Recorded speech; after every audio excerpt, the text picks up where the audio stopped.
Okay, welcome everyone. I'm Steve from Aquarium Zen.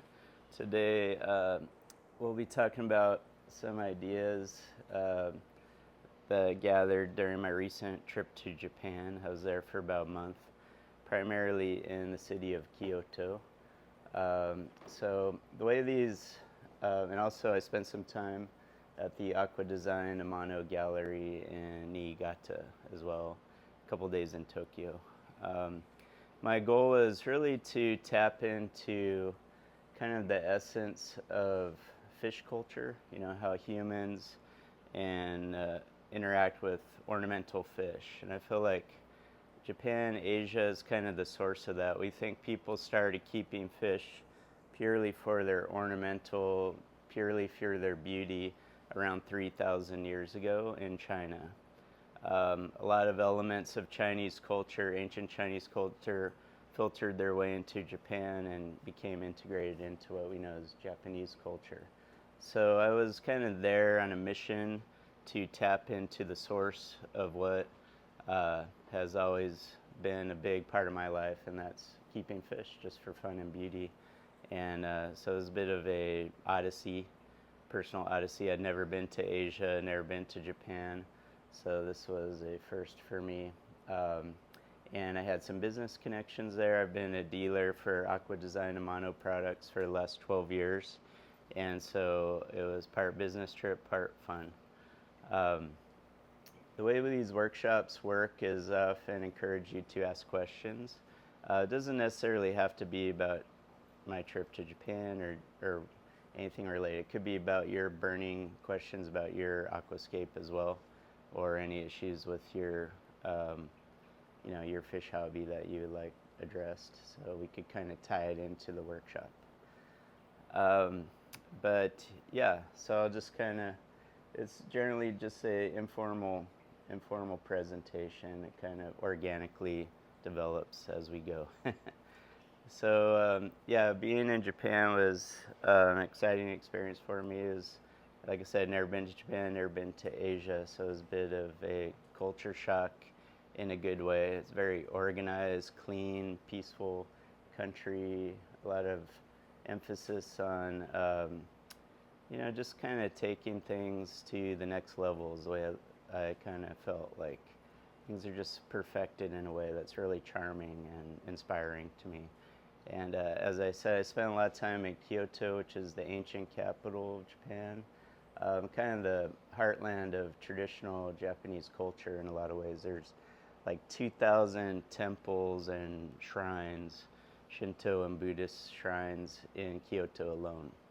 So wherever you go, there's like a temple you can duck into, and the temple grounds have beautiful ancient gardens. I went to one shrine, this was in Niigata, that was like 2,400 years old. So just like a lot of human history that as an American was really mind-blowing to experience, because we don't have that same connectivity with our past as they do in Japan.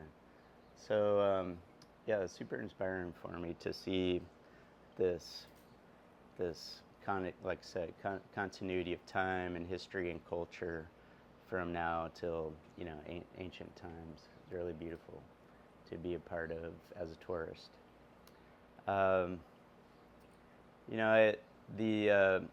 What interested me most during that time was just kind of walking around and seeing how people had integrated keeping fish just into their daily lives. As a retailer here, my job is to support people who are keeping pet fish, hobby fish, and I was just curious how they do it in Japan. How are people keeping fish, keeping aquariums?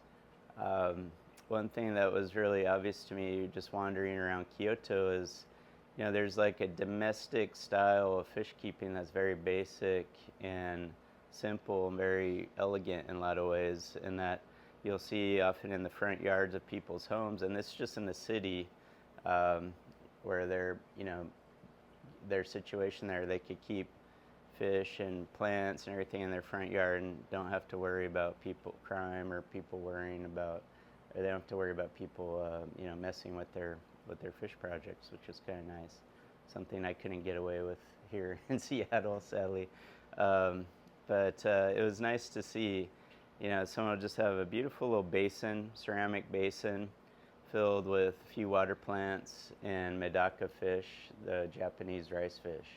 And they're just very simple presentations, very simple setups, but they just had an elegance to them that really inspired me. It was really interesting because they're just paring down the concept of keeping fish for their ornamental value to the essence.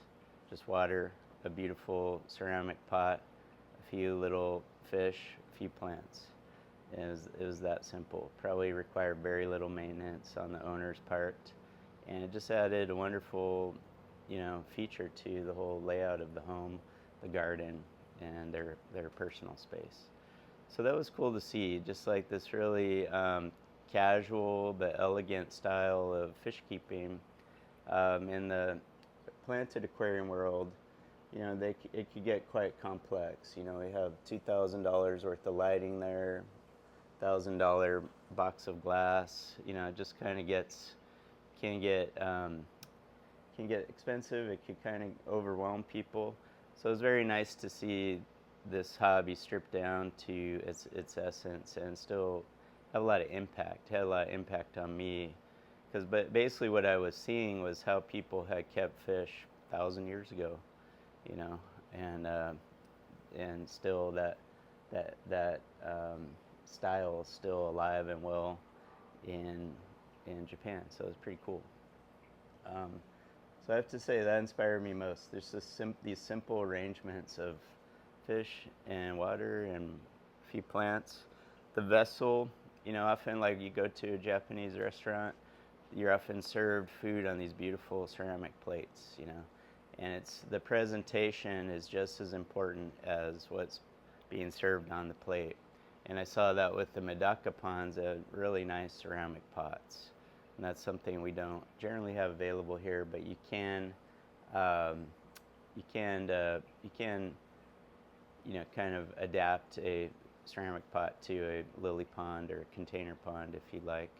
So that's possible, but that was pretty obvious. Just the presentation of the vessel itself was very important, and how they were keeping the medaka. Yes. Are these containers powered by air pump, air stones, circulation? Some were actually. Some were quite elaborate. They weren't all super simple, but some of them were just, as I said, water, a basin, ceramic basin, a few fish, and maybe some water hyacinth or water lotus or something. But some I saw were pretty elaborate. One person, they had created this really intricate network of PVC tubing for air supply. It was like super dialed in, just really nice. About one of the nicest fish setups I've seen for raising their medaka in their garage, which was open. The garage door was wide open all night long. I mean, it's kind of unreal. The level of security they have there with their personal safety and space is something unimaginable to me, as an urban dweller in America. So, yeah, I was able to kind of creep in on a lot of people's, private spaces and see what they were doing with their fish, because they're just open, just on the street. But yeah, I would say most of them were very simple, just without aeration. But it gets very hot, very humid, even more humid than this space right now, if you can imagine. So they do have to take some measures, maybe especially if they're really, concerned. Maybe some people just aren't that worried about. But I did see people keeping more medaka than goldfish in these tubs. So in Japan, at least, the medaka is more popular. The medaka, if you're not familiar with it, is the Japanese rice fish. It's endemic to Japan. I think it makes its way up into Siberia, possibly, and also Korea. But it's a kind of almost like killifish that have adapted to like rice paddy environments, low oxygen environments, and they could be kept in very simple tubs, very simple containers. They can withstand freezing temperatures all the way to like 100 degrees. Like I said, low oxygen tolerant. So they actually make a great candidate for a container pond fish here in Seattle as well, because we have similar sort of, we're in the temperate zone, so we have similar sort of seasonal rhythm as they do in Japan. It gets quite cold there in winter and snows. So yeah, so a lot of us in the last 5 years or so have been dabbling with Medaka. I've been promoting it through my shop, and they're certainly getting more popular. But it's an endemic fish to Japan, so the goldfish was probably the first domesticated, the carp was probably the first domesticated fish by the Chinese, thousands of years ago, and they imported that hobby into Japan. But the Medaka is something endemic to Japan. That was something the Japanese developed, we think, maybe around the 1600s, although possibly earlier. But I think those are the records we have. So they started domesticating this little brown fish. It's not too colorful. It's like a little brown minnow. And through selective breeding have really unlocked the genome, and now there's just like a whole endless array of colors and scale variations and fin lengths, and it's pretty remarkable, and they're fun to see in their cultural habitat there in Japan. And that was probably one of the most exciting things for me. I would pick a temple. This is like a typical day for me in Kyoto. I would pick a temple, wander around the temple, enjoy the temple and its garden, and then just start wandering the neighborhood and looking for fish ponds, front yard fish ponds, and it was super fun. So, any questions? Any other questions before I go on? Will you be posting pictures? Yeah, I'll probably post pictures to my Instagram account, possibly to my YouTube videos at some point. But yeah, over time I'll release some of the material. I'm still reintegrating back into my life here. Yeah, it felt like I, went on a deep journey. I also got sick there, so I'm still recovering, sadly. I'm not contagious or anything, don't worry, but I did unfortunately get a little sick, picked up a bug there. So yeah, that was really remarkable, like I said, to be able to go back in time, so to speak, and see how people have been keeping fish for thousands of years in a very casual way, just like you might have a pot of daisies or something in your front yard or a lawn or whatever. It's just part of your lifestyle. It's not like a all-consuming passion. It's just like a nice feature to add to the home. The fish, observing fish in a little pot of water, that simple. I did stay, for the first 9 days, I stayed at a guest house called the Guest House Kingyoya, which means the house of the goldfish. And that was fun because it was decorated in like antique, it was like a 200-year-old traditional guest house that they had preserved with the tatami mat floors and rice paper screen doors and everything. It was really cool. And they had decorated in antique goldfish themes. And they actually did have an antique basin for some live goldfish, and it was only about 3 or 4 gallons. And it had some large, just kind of standard comets, kind of standard goldfish in the pots. And I was amazed at the water quality, because they did have a simple like box filter with like filter sponge and maybe some carbon. And the water quality is great considering they have these rather large fish and a few gallons of water. And what I discovered is the staff there cleans the basin every day. So you see a lot of that, like these tiny bowls with big goldfish in them, and I'm like, how do they do this and keep them healthy and keep the water quality standards high?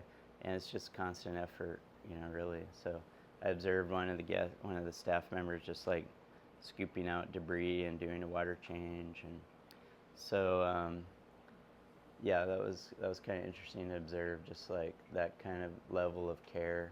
I'm lucky if I do a weekly water change on an aquarium. That takes a lot of effort, it seems like. So yeah, just like I said, just taking things to a level of perfection, but kind of in a casual way. It's just like something in the culture, that it supports that.